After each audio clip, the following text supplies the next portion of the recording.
tudo da Canção Nova em um só lugar. Canção Nova Play. Olá.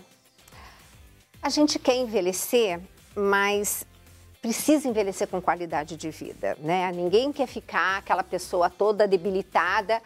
E eu lembro sempre do Padre Léo, quando ele dizia que envelhecer é administrar perdas. Porque são perdas em vários sentidos, mas o meu convidado hoje, novamente, o Dr. Pedro Bastos, eu vou perguntar para ele se é possível envelhecermos sem tantas perdas no que se refere à nossa saúde. Pedro, bem-vindo. Muito obrigado. Mais uma vez é um grande prazer estar aqui de novo.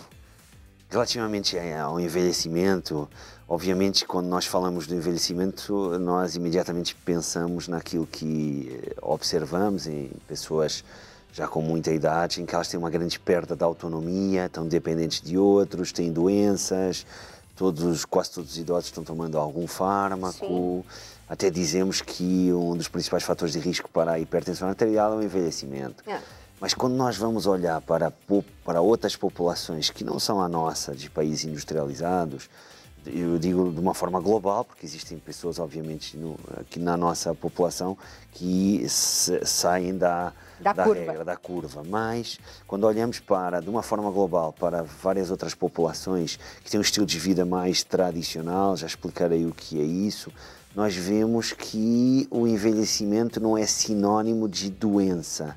Então existem várias populações onde, por exemplo, nós não vemos hipertensão nos idosos. O meu orientador de doutorado, por exemplo, que infelizmente já faleceu, Staffan Lindenberg, estudou uma população na Papua Nova Guiné, em que 6% da população tinha mais de 65 anos, e o que ele observou foi que a pressão arterial, a intolerância à glicose, que acontece muito também, que pode levar a diabetes, com o envelhecimento, ele não observou isso nos idosos. Sim. E depois temos vários outros exemplos, como a população de Okinawa, por exemplo, que é chamada de Blue Zone. As Blue Zones são regiões do mundo onde existe uma grande prevalência de nonagenários e centenários saudáveis. Sim. E nós vemos aí que a prevalência de hipertensão e de várias outras doenças e alterações metabólicas, imunológicas, etc., é baixa relativamente ao que nós encontramos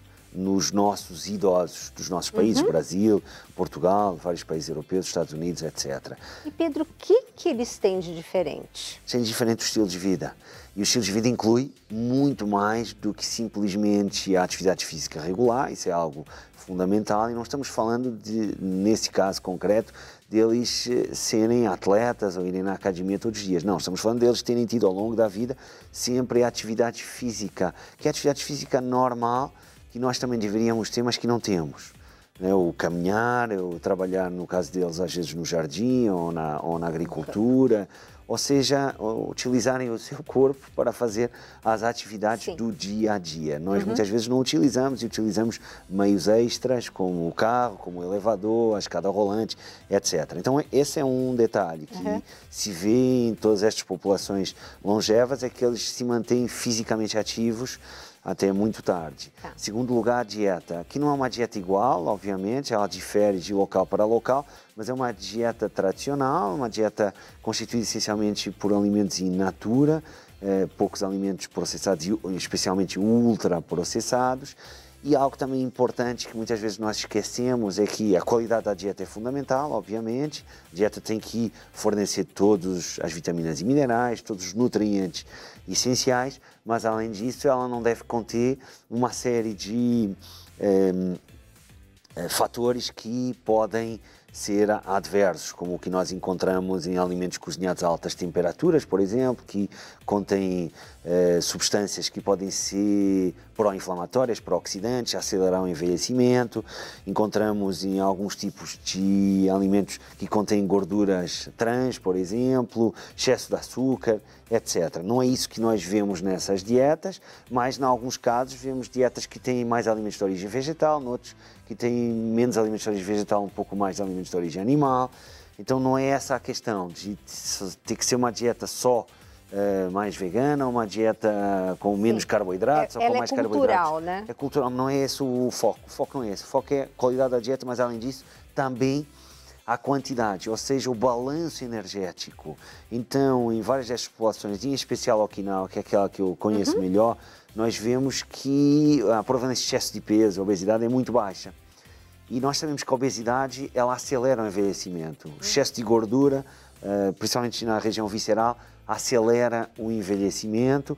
E sabemos que restrição energética, algum grau de restrição energética, pelo menos em modelos animais, nós temos comprovação, desde camundongos até primatas, que parece desacelerar o processo de envelhecimento e aumentar então a expectativa de vida. Então, a restrição energética, algum grau de restrição energética também parece ser importante. E eles fazem E eles fazem. Okinawa, por exemplo, até tem uma palavra em japonês, cujo nome agora não recordo, que indica isso, de ficar 80% cheio quando se come. Ah, é verdade. Exato. Quer dizer que então nós deveríamos sair da mesa, assim, com 80% somente da saciedade.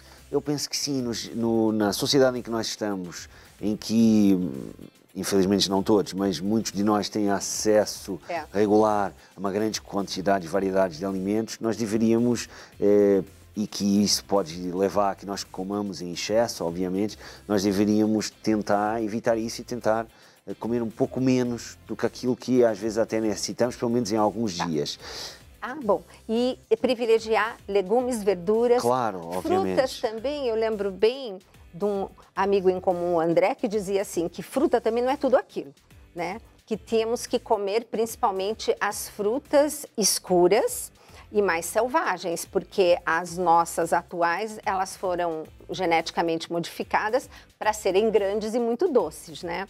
Então, a fruta em excesso também tem que se tomar cuidado. Poderá ser, eu entendo isso e pode ser que seja assim, mas também a verdade é que nós temos algumas populações, como aquela que estudou o meu orientador, que é a população de Kitava, na Papua Nova Guiné, em que a ingestão de fruta até é alta e, no entanto, eles têm excelente saúde. Então, tudo depende do resto da dieta. Então, é o total da dieta, do estilo de vida, a soma. Mas entendo isso e entendo essa posição e tem, obviamente, fundamento. Mas, além disto tudo, ainda temos mais outras características, que é, obviamente, evitar o tabaco, evitar a exposição a poluentes ambientais, o estresse, algo fundamental, e que na nossa sociedade louca é também um dos gatilhos de várias doenças e pode também, por vários mecanismos, acelerar o envelhecimento. E temos algo muito interessante em muitas das populações, que é a atitude, a forma como encaram a vida, ou seja, a atitude otimista. E aí nós podemos ir para vários campos. Podemos ir para o campo da espiritualidade ou podemos ir simplesmente para o campo da pessoa ser otimista.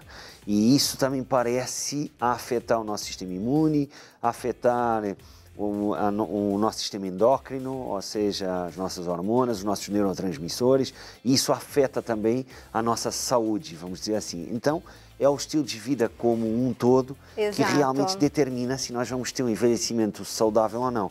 Mas há um detalhe que eu queria comentar, que é interessante do ponto de vista da dieta, que é a proteína. Algo que sobre o qual eu tenho lido e ainda é especulativo, e é esta a minha teoria que eu vou dizer, é a seguinte: talvez o ideal seja, durante o tempo que nós somos jovens, nós fazemos uma dieta que seja baixa em proteína, porque parece que isso poderá aumentar a nossa expectativa de vida, pelo menos há estudos em animais que sugerem isso, mas depois, quando nós atingimos por volta dos 65 anos de idade, talvez nós tenhamos que aumentar a nossa proteína para poder manter a massa magra e para outras funções. Então, isso dá um outro programa. Gente, é encantador conversar com o Pedro, porque ele está sempre lendo as últimas pesquisas. Então, olha que dado interessante. Agora, Pedro, assim, para a gente fazer um resumo, seria para envelhecer bem. Então, nesses últimos tempos, você leu que eu tenho que, na minha fase assim, produtiva, ter uma proteína razoável, mas a partir do momento que eu sou idoso, eu tenho que aumentar. Mas, gente, cuidado com a qualidade da proteína, a gente depois faz até um programa sobre isso. Porque, realmente, entre 50 e 70 anos, a gente perde muita massa magra. E aí tem que combinar com treinamentos de força. Isso é indispensável, gente. Bom, fora isso, são pessoas ativas, que vivem em comunidade, Exatamente. otimistas, jantam juntos, almoçam juntas, entendeu? Isso eu acho que também é o grande segredo.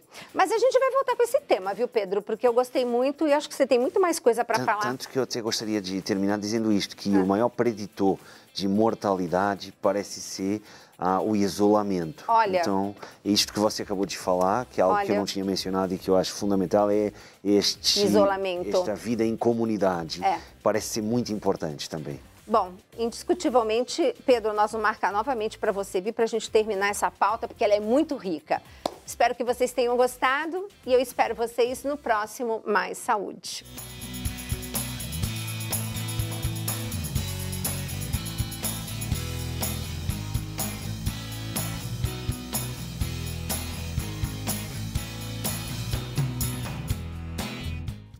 Tudo da Canção Nova em um só lugar. Canção Nova Play.